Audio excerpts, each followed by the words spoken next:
Hello दोस्तों, मुझे उम्मीद है कि आप सभी अच्छे होंगे। दोस्तों, आज हम डिस्कस करने वाले हैं 10,000 पर मंथ आप इन्वेस्ट करके 10 करोड़ कैसे बना सकते हैं, कितने समय में बना सकते हैं और आपको इस पैसे को कहाँ इन्वेस्ट करना है और किस तरीके से इन्वेस्ट करना है, सारी चीज़ें आज हम डिस्कस करेंगे। इस वीडियो में हम क्या क्या समझने वाले हैं। पहली चीज़ हम समझेंगे 10,000 को किस तरह और कहाँ पर इन्वेस्ट करना है।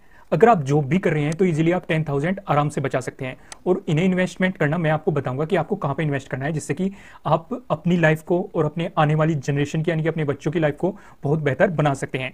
इसके बाद हम समझेंगे कि कितने साल तक आपको इन्वेस्टमेंट करना है, 10,000 पर मंथ तो करना है और कितने साल तक करना है, इन्वेस्ट करना है, ये भी डिस्कस करेंगे। फिर किस कंपनी या किस स्टॉक में इन्वेस्ट करना है, मैं आपको यहाँ पे लिस्ट भी दूंगा कि आप किस किस कंपनी में इन्वेस्ट कर सकते हैं। फिर मैं किस कंपनी में इन्वेस्ट करता हूँ, या मैं 40 कंपनीज की आपको लिस्ट दूंगा, उनमें से आप किसी भी कंपनी में इन्वेस्ट कर सकते हैं। मैं इन्वेस्टमेंट करने का टाइम भी आपको बताऊंगा, पर लेकिन आप अपनी रिसर्च जरूर करना, मैं आपको सारे तरीके बता दूंगा। इस वीडियो को एंड तक देखते रहिए। उसके बाद इन्वेस्ट करने का सही समय कौन सा है, क्योंकि ऐसा होता है ना कि स्टॉक ऊपर नीचे जाता रहता है। आपने यहाँ पे इन्वेस्ट कर दिया और फिर स्टॉक नीचे आगा, आप सोचोगे कि हमारा तो लॉस होगा। तो जो ये पॉइंट होते हैं, ये पॉइंट जब नीचे होता है स्टॉक, इन्हें कैसे पहचाने वो भी मैं इस वीडियो में आपको बताऊंगा, जिससे कि आप इजीली इसे लो पे बाई कर सके और हाई पे सेल कर सके। यहाँ पे बाई करो, यहाँ पे सेल कर दो, फिर वेट किया, यहाँ पे आ गया, फिर बाई किया, फिर सेल कर दिया। सारी चीज हम डिस्कस करेंगे कि सही समय कौन सा है। सही समय ये होता है जब स्टॉक लो पे होता है, कैसे पहचाने वो भी डिस्कस करेंगे।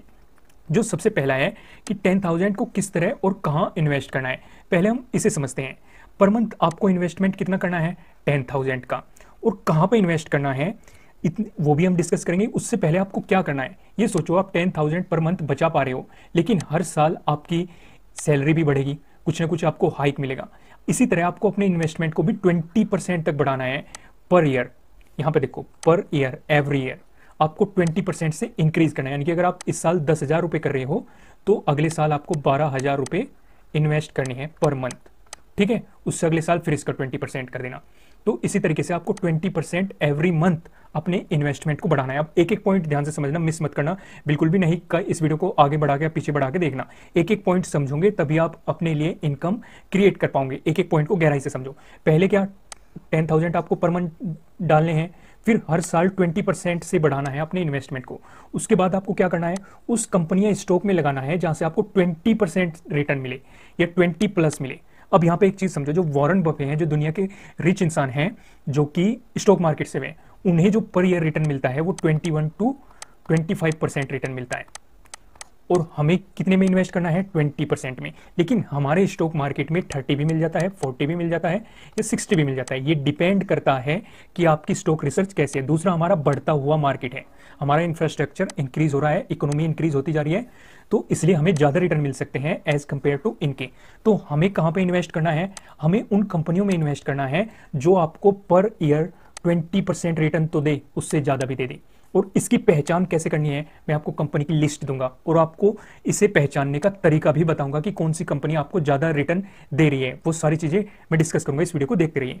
तो पहली चीज़ होगी 10,000 पर मंथ। दूसरी चीज़ होगी आपको हर साल 20% से अपना इन्वेस्टमेंट बढ़ाना है। तीसरी चीज़ होगी 20% का जो आपको रिटर्न मिल रहा है, जो कंपनी रिटर्न दे रही है, उसी में ही इन्वेस्ट करना है। उसके बाद है कि अगले 20 साल तक हमें इन्वेस्ट करना है, ठीक है। ये चीज़ समझ गया आपको कि 10,000 20% हर साल इंक्रीज, 20% से ज़्यादा रिटर्न और 20 साल तक इन्वेस्ट करना है। ये चीज़ आगे क्लियर। अगर आप ऐसा कर पाते हो तो अगले 20 साल में आपके पास 10 करोड़ रुपए आराम से हो सकते हैं, वो भी बिना किसी मेहनत के। इसलिए आप इससे भी ज़्यादा रिटर्न ले सकते हैं अगर आपको 20%, ये कैलकुलेशन कर रखी है मैंने 20% के हिसाब से। आप किसी भी कंपाउंडिंग कैलकुलेटर से इस कैलकुलेशन को कर सकते हैं। लेकिन अगर आपका रिटर्न 20% से ज़्यादा है तो आपकी जो ये अमाउंट है ये इंक्रीज भी हो सकती है। अब आगे बढ़ते हैं, किस कंपनी या स्टॉक में इन्वेस्ट करना है, इसका पता कैसे लगाएं। सबसे पहला हमें क्या देखना है, मार्केट लीडर होनी चाहिए कंपनी। ये चीज़ पहले नोटिस करनी है। कुछ पॉइंट ध्यान रखने हैं कंपनी में इन्वेस्ट करने से पहले। ये नहीं कि आंख बंद की कोई सभी स्टॉक सामने आया, इसमें इन्वेस्ट कर दो, इसमें कर दो, इसमें कर दो, इसमें कर दो, नहीं। आपको अपनी प्रॉपर रिसर्च करनी है। वो कैसे करनी है, पहली चीज़ हमें देखनी है कि वो कंपनी मार्केट लीडर है कि नहीं। दूसरी, वो सेक्टर ग्रोइंग कंपनी होनी चाहिए। यानी कि जैसे ऑटोमोबाइल है तो ऑटोमोबाइल में बेस्ट कौन सी चल रही है उसमें इन्वेस्ट करना है। ये नहीं कि आंख बंद करके किसी में भी कर दिया, नहीं। और अगर बैंकिंग की कंपनी है कोई, या बैंक की कोई सा बैंक है, तो अपने आप में लीडर कौन सा है, जैसे HDFC बहुत अच्छा बैंक है, ICICI ये भी बहुत अच्छे बैंक हैं। तो इनमें इन्वेस्ट कर सकते हैं। ये नहीं जैसे येस बैंक में इन्वेस्ट कर रखा होगा किसी ने, उसका पैसा डूबगा, आंख बंद करके नहीं करना। जो सेक्टर ग्रोइंग है, सेक्टर को लेके कौन चल रहे हैं बैंक में, HDFC और ICICI, तो हम अगर इनमें आंख बंद करके इन्वेस्ट करेंगे तो इजीली हमारा पैसा ग्रो हो सकता है। अगर येस बैंक जैसे उसमें करेंगे तो डिक्रीज हो सकता है। ठीक है, यहाँ मैं आपको सिर्फ एक तरीका बता रहा हूँ कि आपको सेक्टर ग्रोइंग स्टॉक को चुनना है, उसे कैसे चुनना है वो भी सारी चीजें हम डिस्कस करेंगे। फिर एक कंपनी डेप्ट फ्री होनी चाहिए या कम से कम डेप्ट होना चाहिए। जैसे कि आपने अभी देखा होगा कि कंपनी डेप्ट नहीं चुका पाई, जैसे रिलायंस का देख सकते हैं आप, या इसी तरह की और बहुत सारी।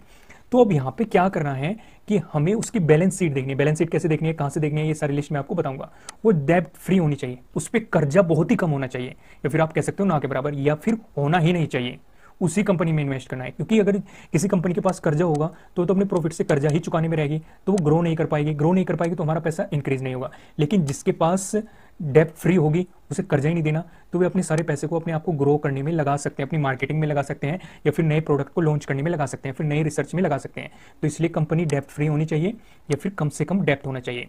उसके बाद रिटर्न 20% से ज़्यादा होना चाहिए। ये हम पहले ही डिस्कस कर चुके हैं इससे पहले ही, कि आपको वहाँ पे इन्वेस्ट करना है जो आपको 20% कम से कम रिटर्न दे रही हो। मैक्सिमम कितना भी हो, 30 हो या 25 हो या फिर 35 हो, कुछ भी हो, पर 20 से ज़्यादा होना चाहिए। 20% से कम रिटर्न जो आपको देती है उसमें इन्वेस्ट नहीं करना है। ये चीज़ आप समझ गए। इसके बाद मैं आपको 40 कंपनी की लिस्ट दे रहा हूँ यहाँ पे। ये है 40 कंपनी की लिस्ट। ठीक है, इनमें ये अपने सेक्टर में बेस्ट है। दूसरा मैं आपको एक चीज़ और बता देता हूँ, ये सिर्फ एजुकेशनल पर्पज से वीडियो है। ठीक है, बाई सेल करने से पहले अपनी रिसर्च जरूर करना है, फिर किसी की एडवाइस लेना। ठीक है, आंख बंद करके मत करना, इसी वीडियो को देख के अपनी रिसर्च जरूर करना। मैं आपको रिसर्च करने के तरीके बताऊंगा। पर लेकिन इन कंपनियों की क्या खासियत है, मैं भी इन्हीं में इन्वेस्ट करता हूँ। और इन कंपनियों की खासियत क्या है, ये सारी कंपनी मार्केट लीडर है अपने आप में। जैसे यहाँ पे आपको दिख रहा होगा ICICI बैंक होगा, HDFC बैंक हो गया, बजाज फाइनेंस हो गया, या फिर आप ये देख सकते हैं बाटा, टाइटन, या फिर एशियन पेंट्स। लगभग 60% ये मार्केट कवर करता है। एशियन पेंट का 50 to 60% है। तो इसी तरीके से आप सारी देख सकते हैं, सारी अपने आप में बेस्ट कंपनी है, मार्केट लीडर है, सेक्टर ग्रोइंग कंपनी है, यानी कि जिस भी सेक्टर में है उसमें टॉप में रहती है और उस सेक्टर को ऊंचाई पे ले जाती है। ज़्यादातर कंपनी डेप्ट फ्री है या फिर कम से कम डेप्ट है। अगर कंपनी पे कर्जा है तो वो बहुत ही कम है और इनका रिटर्न भी 20% से ज़्यादा है। ठीक है, इस चीज़ का ध्यान रखना। ये सारी लिस्ट मैंने आपको दे दी है, आपको नीचे डिस्क्रिप्शन में मिल जाएगी, या फिर आप यहाँ पे इसे नोट डाउन कर सकते हैं। बाद में नोट डाउन कर लेना, पहले आप पूरी वीडियो को समझ लो, नहीं तो ये बीच में रुक जाएगी। तो आपको 40 कंपनियों की लिस्ट मिल गई। ठीक है, अब हमें लिस्ट तो पता लगी, हमें कितना पैसा इन्वेस्ट करना है वो भी पता लग गया, कहाँ इन्वेस्ट करना है वो भी पता लग गया।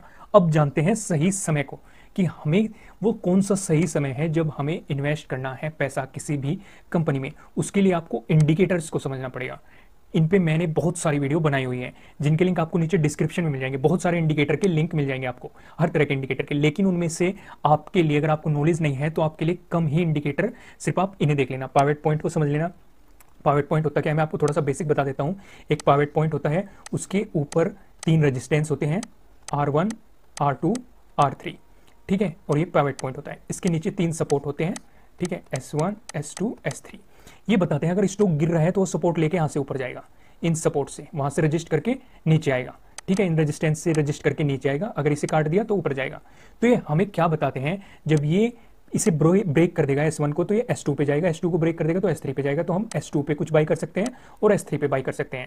और जब ये ऊपर जाएगा पाइवट पॉइंट को ब्रेक करके, तो हम रेजिस्टेंस 1 पे सेल कर सकते हैं और इतना प्रॉफिट ले सकते हैं। ये डिटेल में आपको उसमें मिल जाएगा। ठीक है, फिर नेक्स्ट है मूविंग एवरेज। मूविंग एवरेज का देख लेना। मूविंग एवरेज में 20 होता है, 50 होता है। इसे मैं हटा देता हूँ, फिर मैं आपको मूविंग एवरेज थोड़ा सा समझा देता हूँ। बहुत ही बेसिक समझा रहा हूँ मैं आपको।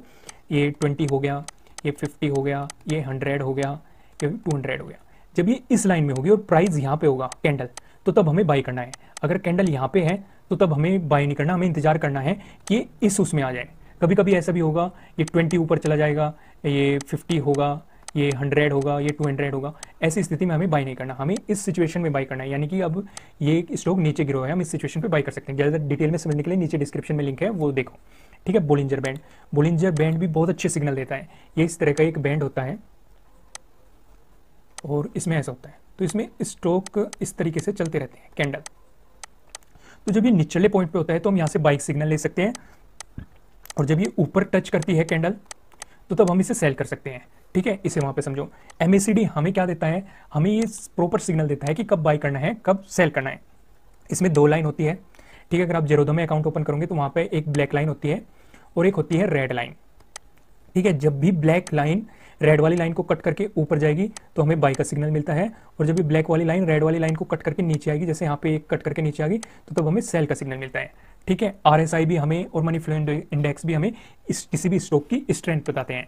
यहाँ पे 100 होता है, ठीक है, ये 80 होता है, ये 20 होता है। जब यहाँ पे 20 से नीचे होता है तो हमें बाई सिग्नल मिलता है, जब यहाँ पे 80 से ऊपर होता है तब हमें सेल सिग्नल मिलता है। ठीक है, ज़्यादा डिटेल में समझने के लिए इन इंडिकेटर को नीचे डिस्क्रिप्शन में लिंक दिए गए हैं, इन्हें डिटेल में जरूर समझना। इससे आपको सही समय का पता लगेगा कि आपको किस सही समय में इन्वेस्ट करना है प्रॉपर, जिससे कि आप लो बाई कर पाए और हाई पे सेल कर पाए और अच्छा खासा प्रॉफिट ले पाए। जब कैंडल लो पे हो तब बाई कर पाए और जब मार्केट ऊपर जाए तब सेल कर पाए। तो ये आपको इंडिकेटर ही बताएंगे, इनके लिंक आपको नीचे डिस्क्रिप्शन में मिल जाएंगे।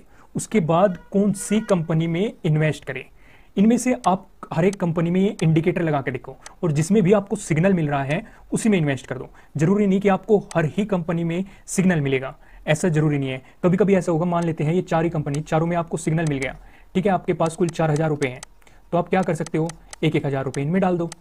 ठीक है, और अगर आपके पास 8000 रुपये हैं तो 2,000 रुपये डाल दो, क्योंकि आपको चारों ही सिग्नल दे रही हैं। पर लेकिन अपने पैसे को अलग अलग करना। दूसरा मैं एक चीज़ और बता देता हूँ, मैंने आपको 40 कंपनी बताई, ये जरूरी नहीं है कि आप 40 की 40 में ही इन्वेस्ट करोगे। मैं सजेस्ट करूंगा आपको कि 10 कंपनी से ज़्यादा इन्वेस्ट बिल्कुल भी मत करो एक टाइम पे, क्योंकि इन 10 कंपनियों को ट्रैक करना बहुत आसान हो जाएगा।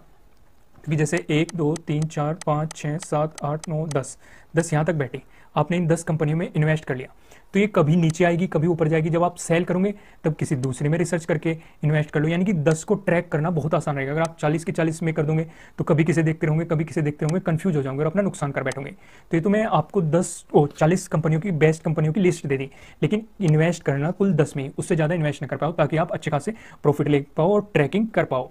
दूसरा, अगर आप 40 में इन्वेस्ट करोगे तो आपका पैसा बहुत ही थोड़ा थोड़ा इन्वेस्ट होगा, लेकिन अगर आप 10 में करोगे तो ज़्यादा इन्वेस्ट होगा और ज़्यादा आपको रिटर्न भी मिल पाएगा। इस चीज़ का ध्यान रखना। अब मैं आपको एक बार फिर रिवाइज कर देता हूँ कि आपको 10,000 को किस तरह और कहाँ इन्वेस्ट करना है। पहली चीज़ हमने समझी थी कि पर मंथ आपको इन्वेस्टमेंट करना है 10,000 रुपीज़। उसके बाद एवरी ईयर, यानी कि हर साल आपको अपना इन्वेस्टमेंट 20% से बढ़ा देना है। जितना आप पहले इन्वेस्ट कर रहे थे उसमें 20% और इंक्रीज कर दो। उसके बाद आपको वहाँ पे इन्वेस्ट करना है जहाँ पे आपको 20% से ज़्यादा रिटर्न मिल रहा हो। 40 कंपनी की लिस्ट में आपको दे चुका हूँ, उनमें से आप चुन सकते हैं। फिर आपको ये अगले 20 साल तक करना है, इसमें से पैसा नहीं निकालना, वही पैसा डालना है जो आपका एक्स्ट्रा हो। अगर आप ऐसा कर पाते हैं तो आप इजीली 10,000 को जो आप पर मंथ इन्वेस्ट करोगे उसे 10 करोड़ में बदल सकते हो, फिर इससे भी ज़्यादा में, अगर आपको रिटर्न ज़्यादा मिलता है तो, जो कि ईजिली मिल सकता है।